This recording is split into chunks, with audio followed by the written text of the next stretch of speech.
second for both items number 17 and 18. Don't have Bids, and ask if there's any audience questions based on that. Wait for Mr. Meeker. All right. Any audience questions on item number 17 or number 18?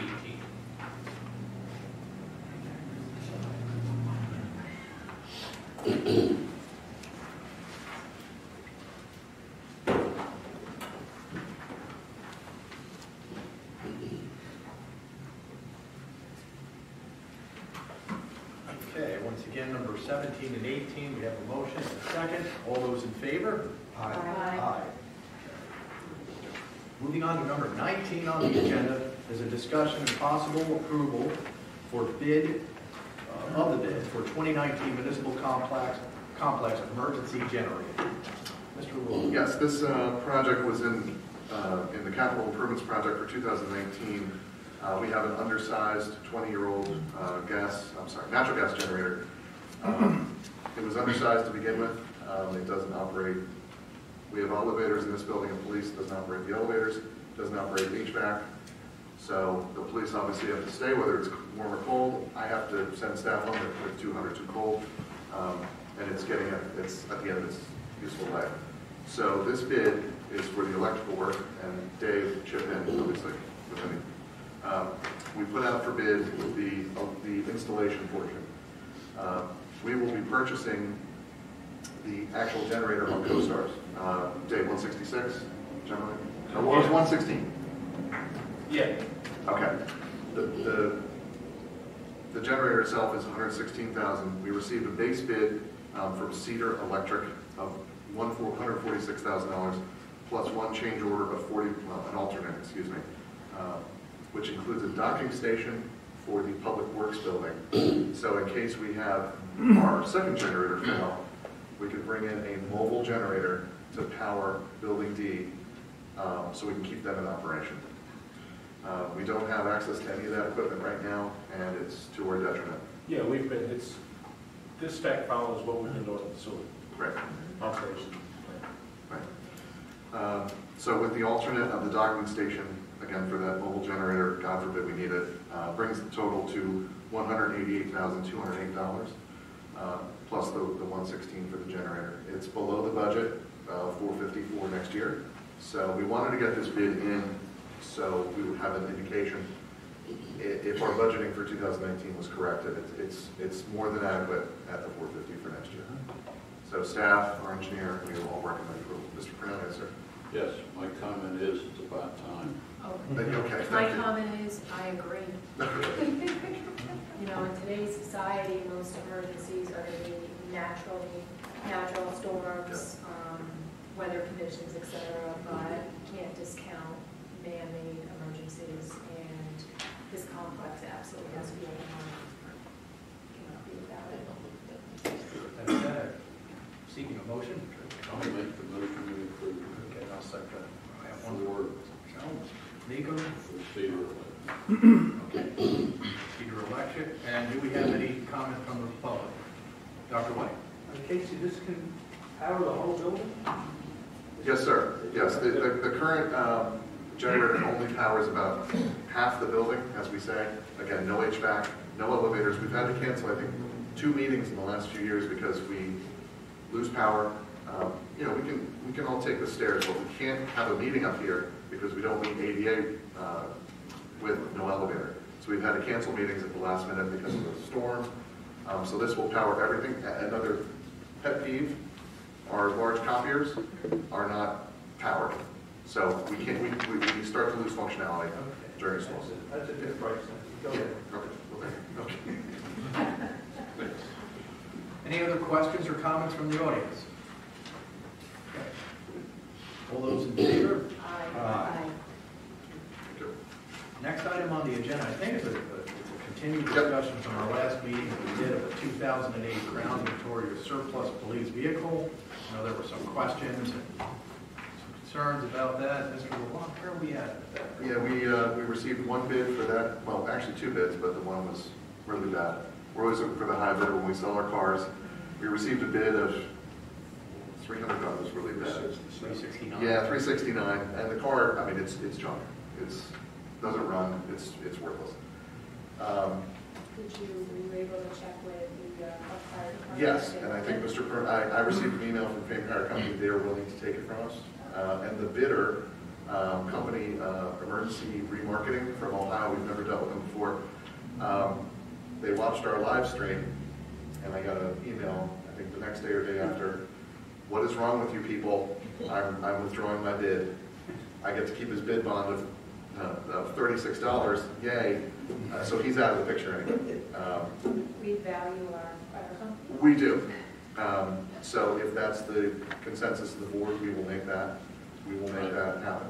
I could make a motion to the effect that we donate that vehicle to the Fame Fire Company and the Westchester Area Fire School. Fantastic. We have a motion, we have a second. Do we have any questions from the audience? All those in favor? Aye. Now, do we have that second vehicle, the 210? Yes.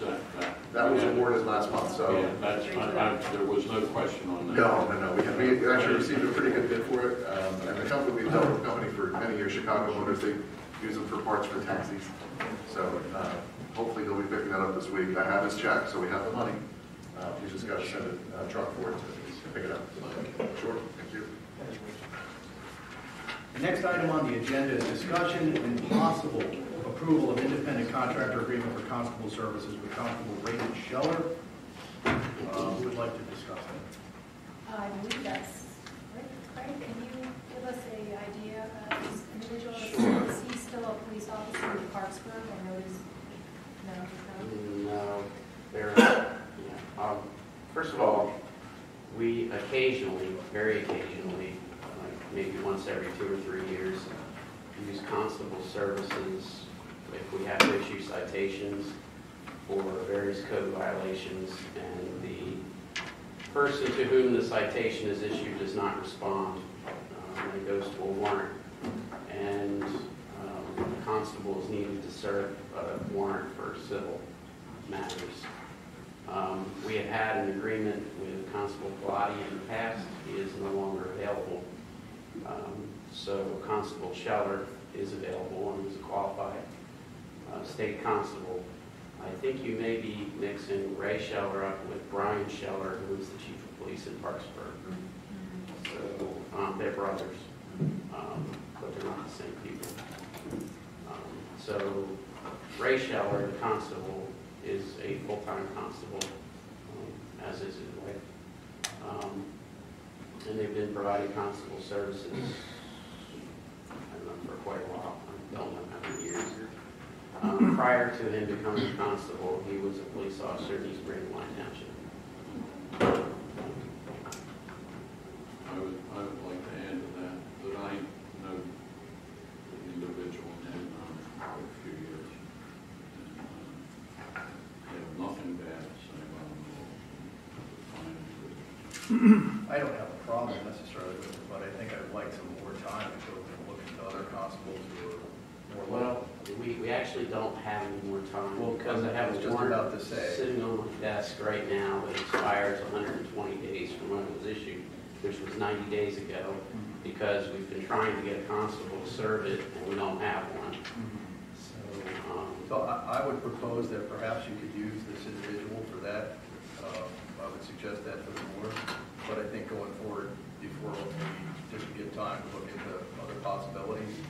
But the agreement allows us to appoint additional constables. Absolutely. We're not prohibited from appointing. Yeah, we should have more than one. That's not a problem at all.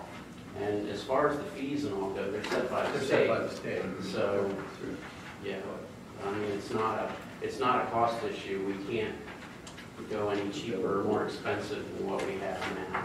And these are for civil warrants only, correct? Correct. Well, not necessarily. That's our only need, but Chief Gleason may have something to add to that. We will periodically use one, a constable for transport of a prisoner. If we're minimum staffed on the road, we need to transport someone to a court or the prison or something like that. Or even an out-of-county warrant where, say, Dauphin County calls us to say we have so-and-so in custody under your warrant. If we don't have the manpower to go out and get them, we would hire the constable to do that, and it would save his fees as opposed to paying two of my officers overtime to travel after and return. So we utilize constables as well for various. Okay, I have actually two more questions. In the agreement, it mentions on paragraph B, page 4, it refers to unauthorized persons. The agreement does not define what an unauthorized person is. Is it defined under the constable handbook? Do you know? I can't answer that question. This agreement was prepared by our prior solicitor. I am not familiar with the constable's handbook, and I don't know the answer to the question. And is this individual, does he have a permit to carry a gun? He is qualified as a state constable to carry a firearm, yes. He's certified? Yes. You're certain of that? Not 100%, but I'm not aware Are you chief? of constables who do not. Personally, I'm not, but I've known That's one of the questions I have. That's why I would rather just let him do this job for you. It's an immediate concern. And then check some things out afterwards. Can we do that? Absolutely. I think that better safe than sorry. Do we have a motion for that? I'll make a motion. Do we have a second? I'll second it. All those in favor? Aye. I'm going to have a poll.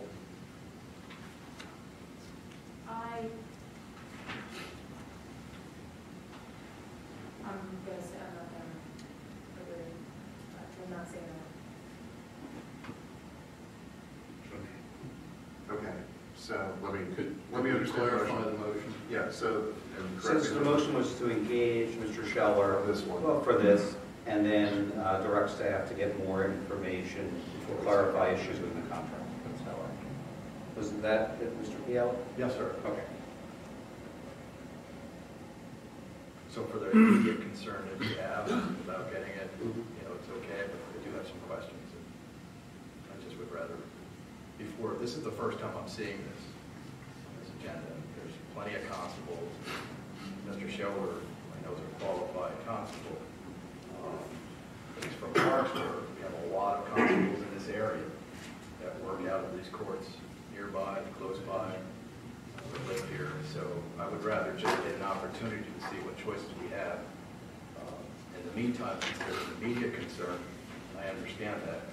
I would have no problem with Mr. Scheller executing this notice of violation, this warrant rather, for the notice of violation. So I believe there was a motion and a second we were asking for on the full board. Right. Yeah. Well, the agreement does say that we can hire or contract with additional constables.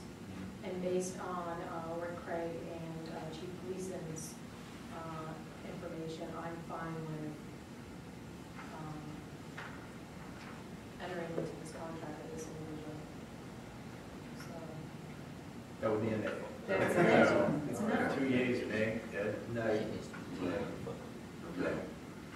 So two to 3-0. I'd like to make a motion to approve the constable service agreement. Second. All those in favor? Aye. All those opposed? Nay. I'm a yay. Okay, so 41. Aye. Folks, that's the last item on the agenda, except for the very important number 22, public comment. Is there anyone that wishes to make a public comment?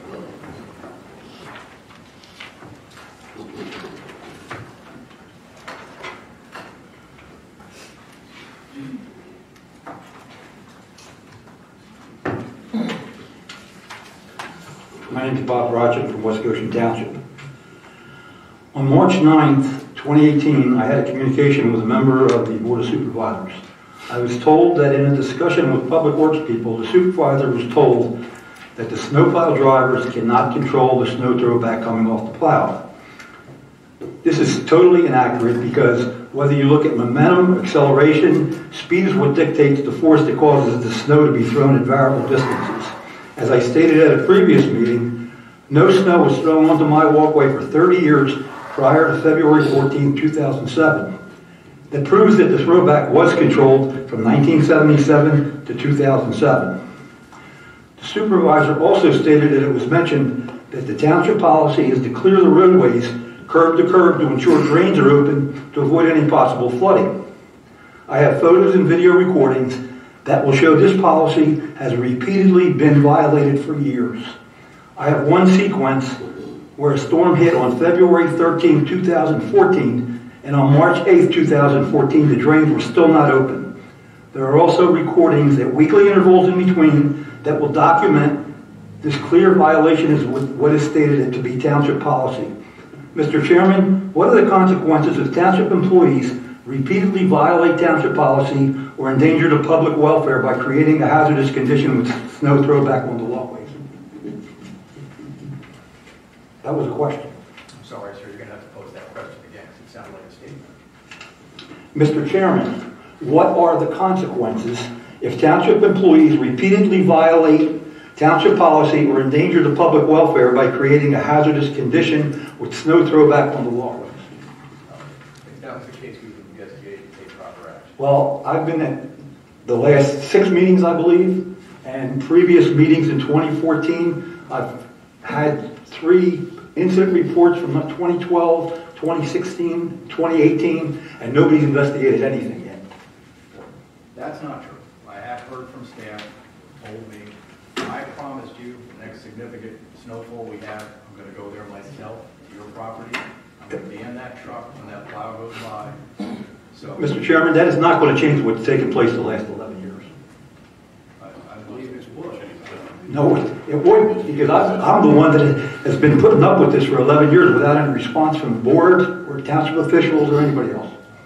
This problem has been going on for how long, sir? February 14, 2007. 2007. And I've been sitting on this board since 2015. And all during that time up to 2006, I've never heard of this. You Well, come to us, and I don't listen, I'm speaking. You come to us, and in good faith, we listen to you. And I understand. There seems to be a disagreement with facts. So the best thing I can do for you at this point in time, I will not be chairman longer, but I will be township supervisor. And I promise you, I will get in that truck that goes by your house when the next significant snowfall occurs. I'm here, and I will look for myself as to what's going on. And you will be here, I'm sure, and we can discuss this thing and hash this thing out. That's the best I can do. I'm listening to my staff until they're telling me one thing and you're telling me something else. So the only thing I can do is go out there and see for myself. So well, like I said, I have videos and pictures that'll document everything I said that will corroborate that, and nobody seems interested in looking at that. I haven't seen those videos. I've offered them. I haven't seen them. So you could send them. At the June meeting, I said if anybody wanted to challenge that, the videos and photos I have, you're welcome to challenge it, and nobody's come forward. I welcome it. You could send it to me. I will give you my card. I'll give you my email. You can send me those videos. I'll try. All right, sir. I appreciate that. Thank you for your comment. Any other public comment? Yes, sir.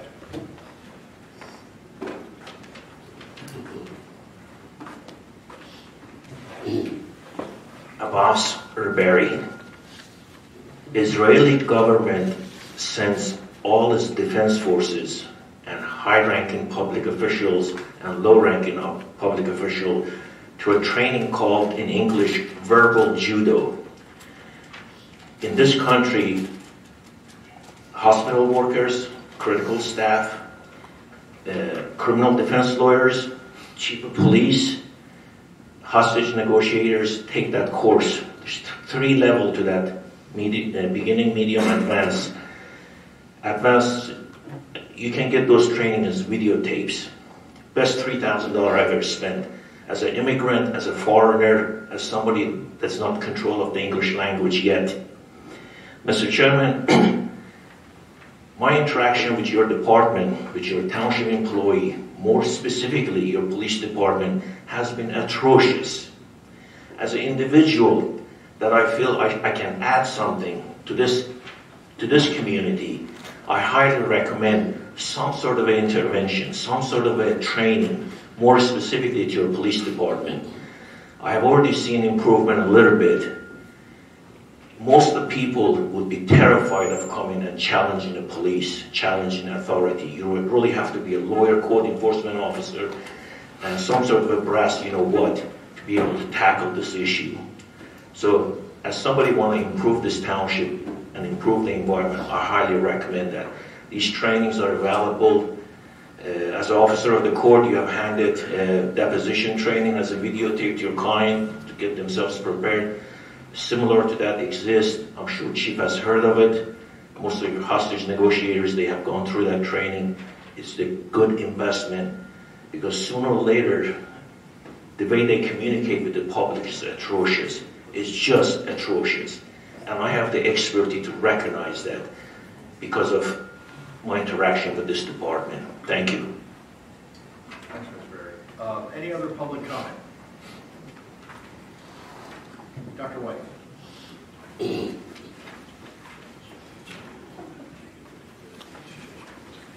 Doug White, West Goshen Township. I'd like to wish everybody happy holidays, and that was a very good budget. Thank you very much. Just as a quick comment, for a long time we've been displaying a Hanukkah menorah along with the Christmas tree, and I think my dad had a lot to do with that. The decision was made to not have it due to, in case you can hear it, we received a letter from the ADL saying that it's not a really good idea to do that. And a Hanukkah menorah is a religious symbol by definition. Christmas tree implies it, but it's not really. Anyway, as a possible solution, Casey, would it be all right if I get some other Hanukkah stuff to be displayed, but it doesn't have to be a menorah? I mean, get some other stuff we can put up. We would have to follow the anti-defamation leagues.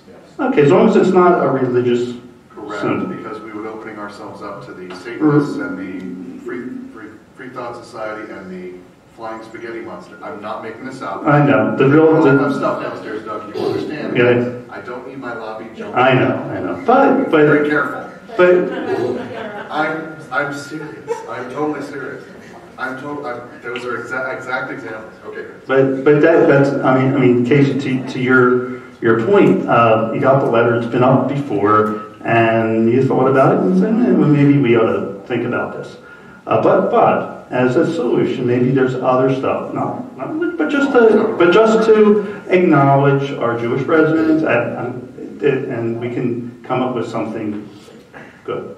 We would work with the Anti-Defamation League to ensure that whatever we put up would strictly meet their... Yeah, that's all. But, okay, that's good. Thank you. Okay. Thank you, Doctor. Any other comments from the audience? At this point, I'd like to wish everybody a Merry Christmas and a Happy Hanukkah.